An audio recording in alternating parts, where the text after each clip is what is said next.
বন্ধুরা, যেখানে আসার জন্য পাগল হয়ে গেছিলাম, আর কিছুক্ষণের মধ্যেই সেই স্টেশন আসতে চলেছে।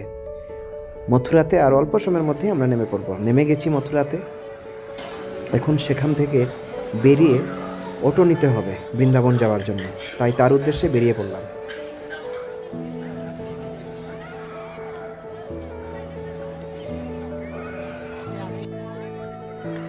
স্টেশনের বাইরে এসে অনেক অটোর সঙ্গে দাম কষাকষির পর একটা অটোতে উঠে পড়লাম।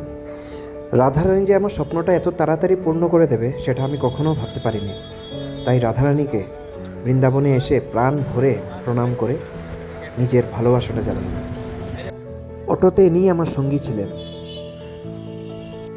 তারপর প্রেমানন্দজির খোঁজে কেলিগঞ্জে গিয়ে প্রেমানন্দজির সঙ্গে কিভাবে দেখা করতে হবে সেটা জেনে নিয়ে একটি দোকানে গেলাম। এক ভাইকে জিজ্ঞেস করলাম কোথায় খাবো।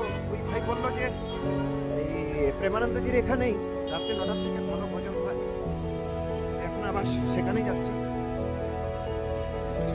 এই রোড দিয়ে কেলিগঞ্জ যেতে হয়, আপনারা দেখতে পাচ্ছেন।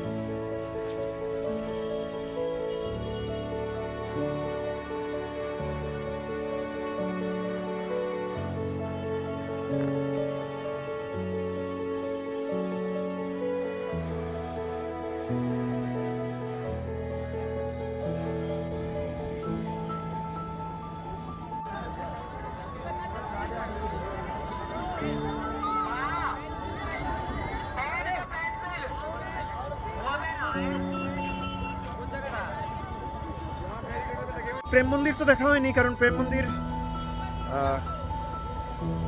বন্ধ হয়ে গেছিল। কারণ টাইম হয়ে গেছে, 8:30 বেজে গেছে। 8:30টার সময় প্রেম মন্দির বন্ধ হয়ে যায়। এখন একটা মন্দিরে এসেছি, যে মন্দিরটা খুবই সুন্দর। এখানে অনেক মন্দির আছে বৃন্দাবনে, আপনারা দেখতে পাচ্ছেন। দেখুন,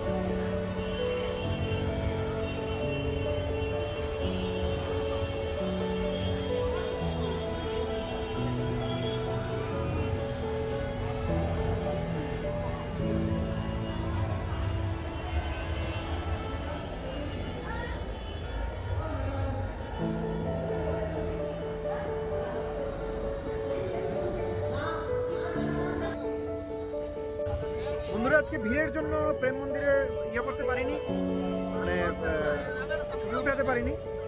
এখন কিছু খেয়ে নেই, খাওয়ার পর তারপরে বাকিটা প্রেমানন্দজির সঙ্গে দেখা করতে হবে। প্রেমানন্দ মহারাজ 2:30টার সময় বেরোবে। ওই পরিক্রমাতে চেষ্টা করবো যে প্রেমানন্দজির সঙ্গে যাতে দেখা করতে পারি।